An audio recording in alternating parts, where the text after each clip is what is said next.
Breaking news. MLA కోట MLC నామినేషన్ల గడువు ముగిసింది. తెలంగాణలోని 5 స్థానాలకు 5గురు మాత్రమే నామినేషన్లు దాఖలు చేశారు. కాంగ్రెస్ తరపున 3, బీఆర్ఎస్, సిపిఐ తరపున ఒక్కొక్కరు చొప్పున నామినేషన్లు దాఖలు చేశారు. రేపు నామినేషన్లను స్క్రూటినీ చేస్తారు. 13న ఉపసంహరణకు చివరి తేదీగా ఉంది. ఇక ఆ రోజే అధికారిక ప్రకటన కూడా చేస్తారు.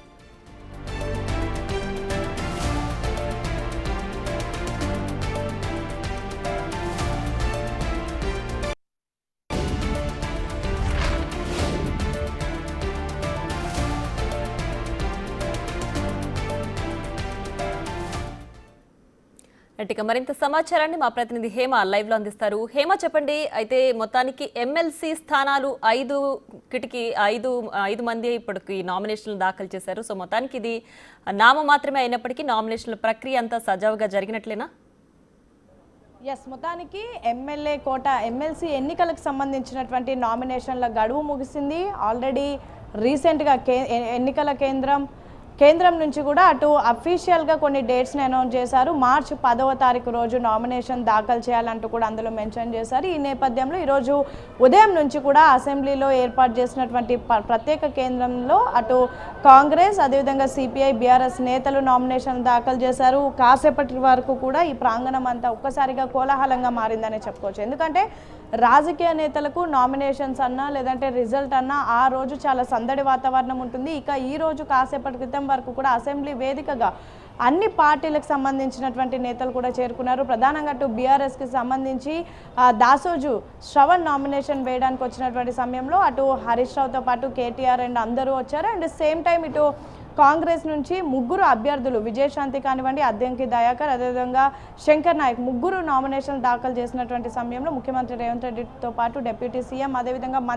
మంత్రివర్గం and TPCC chief Mahesh Kumar గౌడ్తో పాటు ఎమ్మెల్యేలు అంతా కూడా వచ్చారు. ఒక్కసారిగా సందడి వాతావరణం నెలకొంది. అండ్ సిపిఐ నుంచి కూడా అటు ఎమ్మెల్సీ అభ్యర్థిగా ఉన్నటువంటి సత్యం కూడా నామినేషన్లు దాఖలు చేశారు. సో సిపిఐ లీడర్లు కూడా వచ్చారు. ఒక్కసారిగా ఇక్కడ అంతా కోలాహల వాతావరణం చోటు చేసుకుంది. ఇక ఉదయం నుంచి కూడా 11 గంటల నుంచి ఒక్కొక్కరిగా నామినేషన్లు దాఖలు చేశారు. మొదటిగా బీఆర్ఎస్ నుంచి దాసోజు శ్రవణ్ నామినేషన్ దాఖలు చేశారు. అనంతరం కాంగ్రెస్ అండ్ సిపిఐ నేతలు కూడా నామినేషన్ దాఖలు చేసినటువంటి పరిస్థితి. సో మొత్తానికైతే ఎమ్మెల్యే కోట ఎమ్మెల్సీ ఎన్నికలకు సంబంధించి నామినేషన్ గడువు ముగిసింది.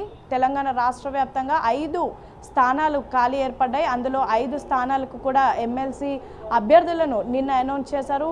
కాంగ్రెస్ నుంచి 3, సిపిఐ నుంచి 1 అండ్ బీఆర్ఎస్ పార్టీ నుంచి 1 అనౌన్స్ చేశారు. సో 5 స్థానాలకు ప్రస్తుతానికి 5 నామినేషన్లు మాత్రమే వచ్చాయి. కాబట్టి ఇక ఎన్నికలు ఏకగ్రీవం అయిపోయినట్టే. ఎందుకంటే 5 స్థానాలు ఉన్నాయి, 5 మంది అభ్యర్థులు అనౌన్స్ చేశారు అండ్ 5 నామినేషన్లు ఇప్పటి వరకు కూడా రావడం జరిగింది. సో ఈ నేపథ్యంలో ఎన్నికలంతా కూడా ఏకగ్రీవం అయిపోయాయని చెప్పుకోవచ్చు. యునానిమస్ ఎమ్మెల్యే కోట ఎమ్మెల్సీ ఎన్నికలు. ఇక రేపు దీనికి సంబంధించినటువంటి పరిశీలన ఉంటుంది. పూర్తిగా ఎవరెవరు నామినేషన్లు వేశారు వాళ్ళకి సంబంధించినటువంటి అన్ని డీటెయిల్స్ అండ్ మోరోవర్ వాళ్ళు నామినేషన్స్ ఏదైతే సిస్టమేటిక్గా వేశారో అదంతా కూడా రేపు పరిశీలన ఉంటుంది. ఇక 13వ తారీఖు ఎవరైనా ఉపసంహరించుకునేది ఉంటే వాళ్ళు చేసుకోవచ్చు. బట్ అలాంటి ఛాన్సెస్ ఇంకా ఏమీ లేవు కాబట్టి సో అంతా కూడా సాఫీగా సాగిపోయిందని చెప్పుకోవచ్చు. 13వ తారీఖు స్క్రూటినీ జరిగినటువంటి రోజు అఫీషియల్గా ఏకగ్రీవంగా అధికారిక ప్రకటన చేసేటటువంటి అవకాశం కూడా కనిపిస్తుంది. ఇక యాక్చువల్లీ రూల్ ప్రకారం అంటే ఎన్నికల కోడ్ ప్రకారం అయితే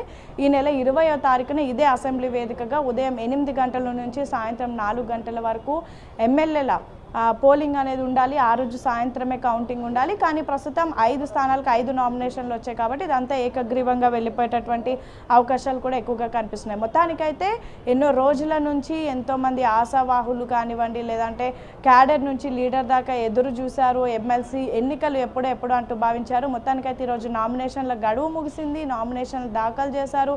పెద్ద ఎత్తున సందడి వాతావరణం క్రియేట్ చేశారు. అండ్ నామినేషన్ దాఖలు చేసిన తర్వాత కూడా అటు విజయశాంతి కానివ్వండి, అద్దంకి దయాకర్, అదేవిధంగా శంకర్ నాయక్ కూడా మాట్లాడుతూ అధిష్టానంకి అదేవిధంగా రాష్ట్ర నాయకత్వానికి కూడా ధన్యవాదాలు తెలిపారు. తమ లాంటి వాళ్ళను గుర్తించడం ఎంతో అదృష్టంగా భావించారు. అద్దంకి దయాకర్ కానివ్వండి, శంకర్ నాయక్ కానివ్వండి అండ్ మోరోవర్ విజయశాంతి ఎన్నో ఏళ్ల నుంచి తెలంగాణ రాష్ట్రం కోసం పోరాడుతూ ఒక మహిళగా ఉద్యమకారిణిగా ఉన్నటువంటి తనకు కాంగ్రెస్లో సముచిత న్యాయం దక్కింది అని విజయశాంతి తన భావాన్ని వ్యక్తం చేశారు. సేమ్ టైం అద్దంకి దయాకర్ కూడా ఎన్నో ఏళ్ల నుంచి పార్టీ కోసం పనిచేసుకుంటూ వచ్చిన తనకు ఈరోజు అధిష్టానం ఈ అదృష్టం ఇవ్వడం ఎంతో ఆనందంగా ఉందంటూ చెప్పారు. అండ్ శంకర్ నాయక్ కూడా జెడ్పీటీసీ నుంచి ఈరోజు ఎమ్మెల్సీ వరకు తన ప్రస్థానం అంతా కాంగ్రెస్లోనే కొనసాగింది. అండ్ నల్గొండలో ముఖ్య నేతగా ఉన్నారు. సో అధిష్టానం అటు సోనియా గాంధీ, రాహుల్ గాంధీ, ఖర్గేతో పాటు రేవంత్ రెడ్డి వీళ్ళంతా తమకు ఈ అవకాశాన్ని ఇవ్వడం చాలా అదృష్టంగా అయితే భావిస్తున్నారు. సో మొత్తానికి మరికొద్ది రోజులు అసెంబ్లీ స్టార్ట్ అవ్వనుంది. అయితే ఈ సెషన్స్లో వీళ్ళంతా మండలిలోకి వెళ్ళరు. నెక్స్ట్ జరిగేటటువంటి సెషన్స్ నుంచి కూడా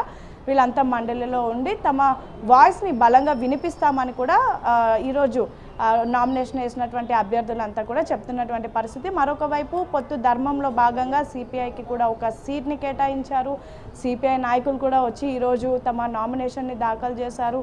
ఇంకా వాళ్ళు కూడా ప్రభుత్వానికి కృతజ్ఞతలు చెప్తూ, పార్టీకి కృతజ్ఞతలు చెప్తూ తమ వాయిస్ని మరింత బలంగా వినిపిస్తామంటూ కూడా చెప్తున్నటువంటి పరిస్థితి. ఇక ప్రస్తుతం కాంగ్రెస్ ఎమ్మెల్యేలకు సపోర్టివ్గా ఎంఐఎం సంబంధించినటువంటి ఎమ్మెల్యేలు కూడా ఈరోజు వచ్చారు. నామినేషన్ దాఖలు చేసినటువంటి సమయంలో తాము కూడా ఇందులో ఇన్వాల్వ్ అయ్యారు. మొత్తానికైతే ఈ నామినేషన్ ప్రక్రియ అనేది చాలా సాఫీగా కొనసాగింది. 5 స్థానాలకు 5 మంది అభ్యర్థులే నామినేషన్ వేశారు కాబట్టి ఇదంతా ఇంకా ఏకగ్రీవంగా యునానిమస్ విక్టరీ అనే చెప్పుకోవచ్చు.